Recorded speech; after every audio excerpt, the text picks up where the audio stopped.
Hello friends, तो आज के इस वीडियो में हम लोग जानेंगे योग का सामान्य परिचय, अर्थ, परिभाषा और विशेषता। ये क्वेश्चन काफ़ी इम्पोर्टेंट है आप लोगों के एग्ज़ाम के पॉइंट ऑफ व्यू से फ्रेंड्स, क्योंकि ये जो क्वेश्चन है हमेशा घुमा फिरा के आप लोग का एग्ज़ाम में पूछा ही जाता है, क्योंकि ये आप लोग का योग विषय है और योग विषय का सबसे आधार जो क्वेश्चन बन सकता है वो यही है।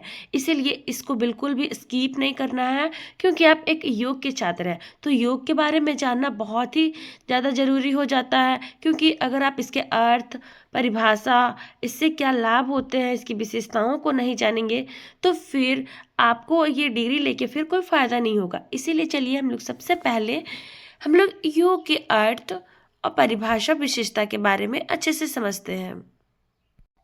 तो फ्रेंड्स, सबसे पहले हम लोग जानेंगे कि योग क्या है। तो योग जो है ये हमारा एक प्राचीन भारतीय विद्या है, जो कि प्राचीन समय से चला आ रहा है, जो कि शरीर, मन और आत्मा के बीच को सामंजस्य स्थापित करता है। योग हम लोग पहले गणितीय भाषा में योग का मतलब हम लोग क्या समझते थे, जोड़ना होता है। लेकिन यहाँ पे आध्यात्मिक तरीके से शरीर, मन और आत्मा के बीच का जो सामंजस्य स्थापित किया जाता है उसे हम लोग योग समझेंगे। योग कि नियमित अभ्यास से मनुष्य की शारीरिक रूप से स्वास्थ्य और मानसिक रूप से शांत तथा आध्यात्मिक रूप से जागरूकता बना रहता है।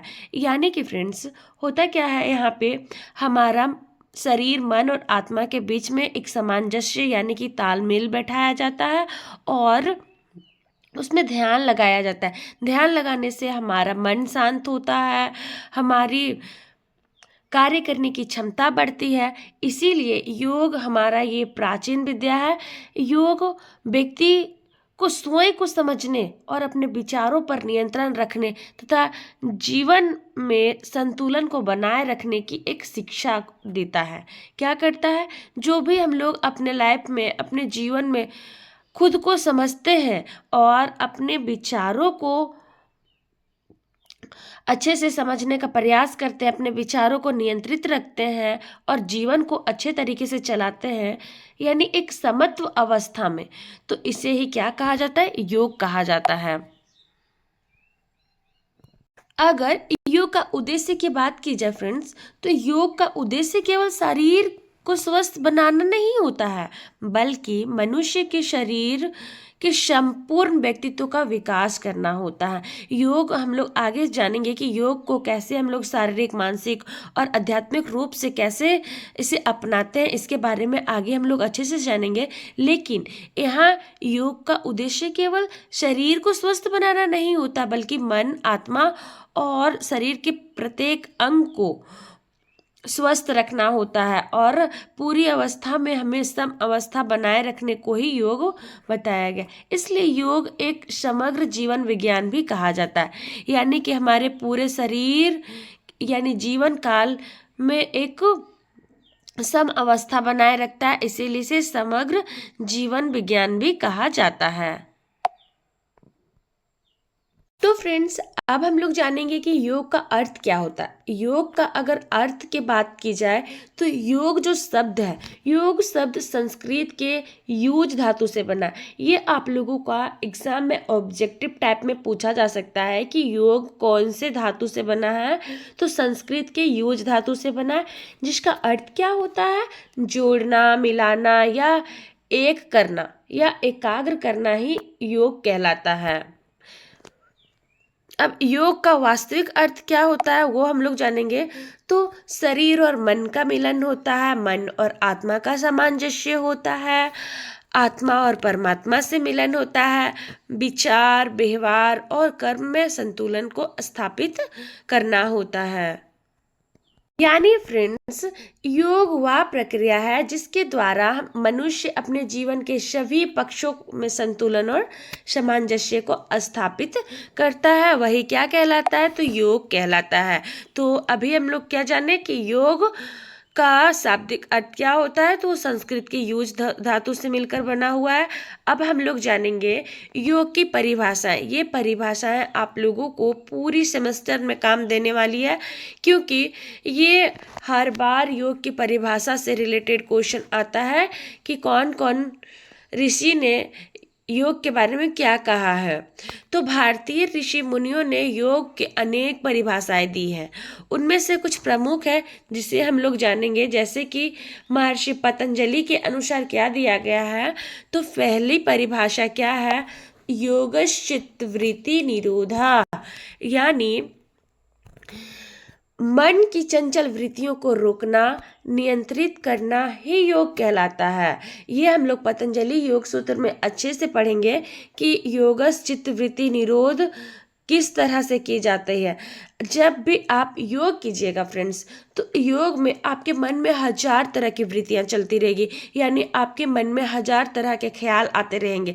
तो वो क्या कहलाती है, वृत्तियां कहलाती है, जो गोल गोल चक्कर चक्कर आपके दिमाग में आप जब भी ध्यान लगा रहे हैं, तो आपकी पुरानी बातें, घर की बातें या फिर एग्जाम्स की बातें चल रही है, तो ये सभी क्या कहलाती है, वृत्तियां कहलाती है। तो ये सभी को रोकना कुछ पल के लिए, यानी जब आप योग या ध्यान करते हैं, तब ये सभी चंचल वृत्तियों को रोकना और नियंत्रित करना ही योग कहलाता है।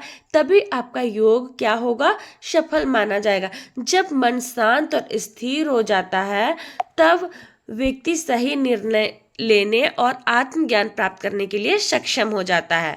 तो क्या कहलाता है, व्यक्ति की जो सम अवस्था होती है, जब उनकी वृत्तियां अपने आप रुक जाती है, और जब वो अपने आत्मा, अपने आंतरिक इंद्रियों से बात करता है, अपने आप को सहज शांत महसूस करता है, स्थिर महसूस करता है, तो वो कोई भी निर्णय लेने में बिल्कुल भी संकोच नहीं करता है, उसे आत्मज्ञान हो जाता है।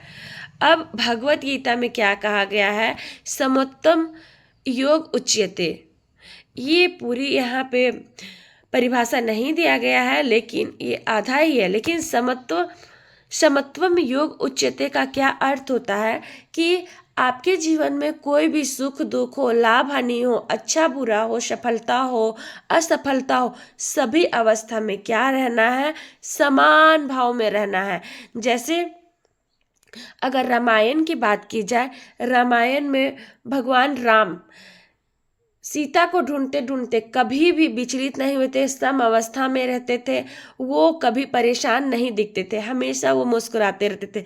तो उसी तरह जब भी आप कोई काम करें, तो सम अवस्था में होके, अचानक से आप इरिटेट हो जाइएगा, अचानक से तो कभी खुशी हो जाइएगा, तो इस तरह नहीं होना है। एक अच्छा योग तभी साबित हो सकता है अगर आप योग को निरंतर करते हैं और आप ध्यान लगाने की कोशिश करते हैं। तो ये जो अवस्थाएं होती है, धीरे धीरे आप में परिवर्तन होना स्टार्ट हो जाएगा, और सुख और दुख की स्थिति में भी आप सम रहने लगेंगे।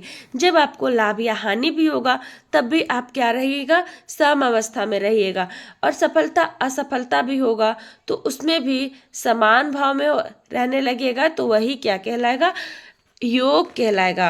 अब श्री कृष्ण भी यहाँ क्या बोले हैं, योगा कर्मशु कौशलम, अर्थात प्रत्येक कार्य को कुशलता एवं ईमानदारी और पूर्ण समर्पण के साथ करना ही योग कहलाता है।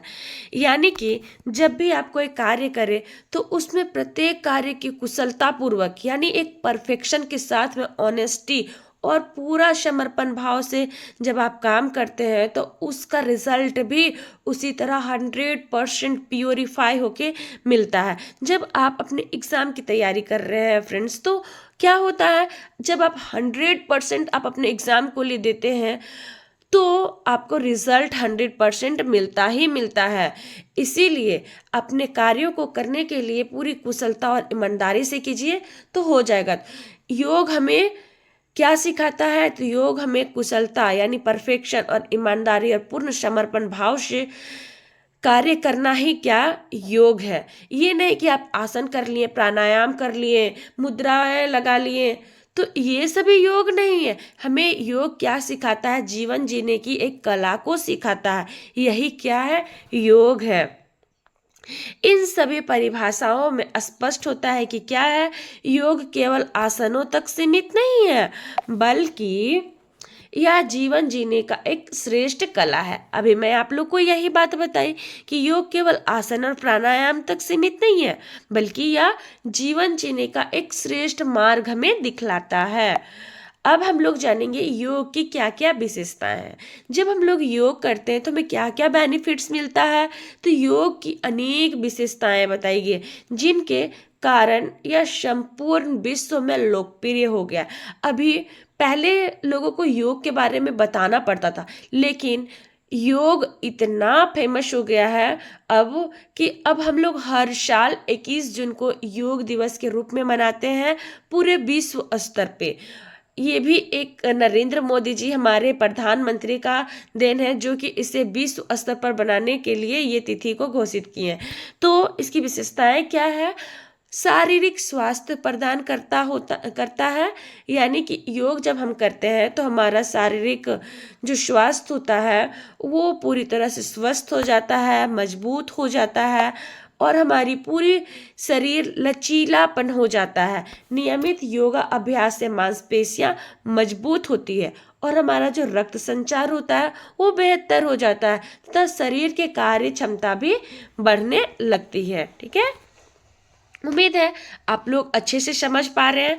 अब सेकंड क्या आता है विशेषता, कि मानसिक शांति प्रदान होती है। जब हम लोग योग करते हैं, कभी आप पूरी तरह से समर्पण भाव से आप योग करके देखिएगा फ्रेंड्स। जब आप योग पूरे समर्पण भाव से ध्यान लगा के कीजिएगा, देखिएगा आपको बहुत ही रिलैक्स फील होगा। तो योग तनाव, चिंता, भय और अवसाद के को कम करने में सहायता करता है और ध्यान और प्राणायाम के अभ्यास से मन शांत रहता है, मानसिक एकाग्रता बढ़ती है। इसीलिए प्रत्येक व्यक्ति को करना चाहिए। स्कूलों में बच्चों को कराया जाता है आजकल, ताकि उसका शारीरिक और मानसिक विकास हो सके। तीसरा पॉइंट क्या है, आध्यात्मिक विकास होता है। यानी कि योग मनुष्य के आत्मज्ञान, आत्मविश्वास और आत्म संयम की ओर ले तो जाता है। इससे व्यक्ति अपने जीवन के उद्देश्य को भी बेहतर ढंग से समझ पाता है कि मुझे भविष्य में क्या करना है। जब व्यक्ति योग निरंतर करता है तो आत्म संयम हो जाता है, आत्मज्ञानी हो जाता है, उसे विश्वास आने लगता है खुद में कि मैं ये काम को अच्छे से कर पाऊंगा। तो इस तरह से बेहतर ढंग से वो अपने लक्ष्यों को समझ पाता है। अब हम लोग देखेंगे चौथा पॉइंट। तो योग क्या है, हमें योग अनुशासन सिखाता है, यानी डिसिप्लिन में हमें रहना सिखाता है। योग अगर नियमित दिनचर्या, समय का सदुपयोग, संयम और आत्मनियंत्रण की भावना विकसित करता है। इससे व्यक्ति का जीवन क्या हो जाता है, व्यवस्थित और संतुलित बनता है।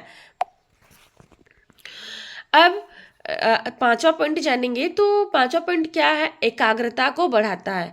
योग क्या करता है, जब हम लोग निरंतर योग करते हैं तो हमारी स्मरण शक्ति बढ़ती है, ध्यान लगाने की क्षमता और निर्णय लेने की योग्यता में सुधार होता है। यह विद्यार्थियों के लिए विशेष रूप से लाभदायक होता है।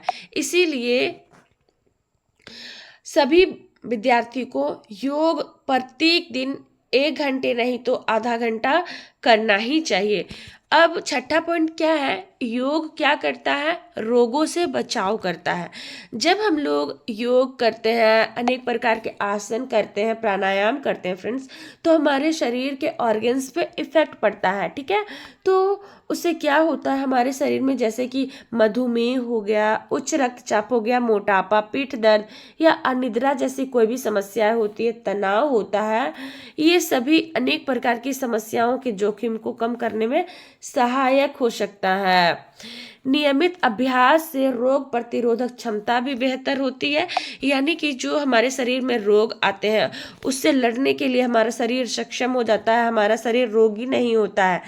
सातवां पॉइंट बताया गया है कि सकारात्मक सोच विकसित होता है। जब हम लोग निरंतर योग करते हैं तो हमारे मन से अनेक प्रकार की अच्छी अच्छी बातें आती है, हमें अच्छे मार्ग देखने को मिलने लगता है, खुद में आत्मविश्वास आने लगता है। योग से व्यक्ति में धैर्य आ जाता है, यानी पेशेंस आ जाता है, सहनशीलता आ जाती है, आत्मविश्वास और सकारात्मक दृष्टिकोण का विकास होने लगता है। इससे व्यक्ति कठिन परिस्थितियों का भी शांत मन से सामना करता है। अब 8वां पॉइंट क्या है कि सभी आयु वर्ग के लिए उपयोगी है। ये नहीं कि सिर्फ कोई बूढ़ा हो रहा है या मोटा हो गया है, पतला हो गया, उसके लिए योग है, नहीं। ये योग का अभ्यास बच्चे, युवा, वयस्क, बुजुर्ग सभी कर सकते हैं। आवश्यकता के अनुसार योगाभ्यास में परिवर्तन किया जा सकता है। हाँ, हालांकि जो जिस तरह के होते हैं वैसे आसन किए जाते हैं। बच्चों को फ्लेक्सिबिलिटी के लिए कठिन आसन करवाए जाते हैं, जबकि वे जो बुजुर्ग होते हैं उन्हें थोड़ा नॉर्मल आसन करवाए जाते हैं, यानी कि एज के हिसाब से आसन प्राणायाम करवाए जाते हैं। लेकिन योग सभी वर्ग के कर सकते हैं। 9वां पॉइंट क्या आ जाता है आप लोग का कि आध्यात्मिक उन्नति का साधन बन जाता है। योग मनुष्य को आत्मचिंतन, ध्यान और ईश्वर के प्रति श्रद्धा का मार्ग दिखाता है। इससे जीवन में शांति और संतोष की भावना विकसित होती है। अब 10वां पॉइंट क्या आता है, संतुलित जीवन को शिक्षा देता है। संतुलित जीवन यानी कि एक सामान्य अवस्था में जीवन जीने के लिए ज्ञान हमें देता है। योग केवल व्यायाम नहीं है, बल्कि सही आहार, उचित दिनचर्या और सकारात्मक विचार और अच्छे आचरण का भी संदेश देता है। इसलिए इसे स्वस्थ जीवन का आधार माना गया है। अब हम लोग निष्कर्ष देख लेंगे फ्रेंड्स कि योग से हमें क्या फायदा मिला, इसके बारे में थोड़ा सा निष्कर्ष आप एग्जाम में लिखेंगे तो आपको पूरा का पूरा मार्क्स मिलेगा। योग भारत का अमूल्य धरोहर है जो संपूर्ण मानव जाति के लिए कल्याणकारी है। यानी कि फ्रेंड्स, योग बहुत ही महत्वपूर्ण है हमारे प्रत्येक मनुष्यों के लिए, संपूर्ण मानव जाति के लिए। यह केवल शरीर को स्वस्थ रखने का साधन नहीं, बल्कि मन, बुद्धि और आत्मा को संतुलित विकास का मार्ग भी है। योग हमें अनुशासन, संयम, विश्वास और सकारात्मक सोच और स्वस्थ जीवन जीने की प्रेरणा देता है। तो उम्मीद है आप लोग अच्छे से समझे ये क्वेश्चंस के आंसर को, और अच्छे से अपने कॉपी में भी इसे नोट डाउन जरूर कर लीजिएगा, क्योंकि बहुत ही ज़्यादा इम्पोर्टेंट है। ऐसे ही इम्पोर्टेंट क्वेश्चंस मैं जितने भी आप लोग के सिलेबस में है वो सारे कवर करवाने का प्रयास करूँगी, ताकि आप लोगों के एग्जाम में हेल्प मिल सके। और ये इस चैनल को ज़्यादा से ज़्यादा लाइक करें, सब्सक्राइब करें और अपने फ्रेंड्स के साथ भी शेयर जरूर कर दें, ताकि सभी का मदद हो सके। Thank you.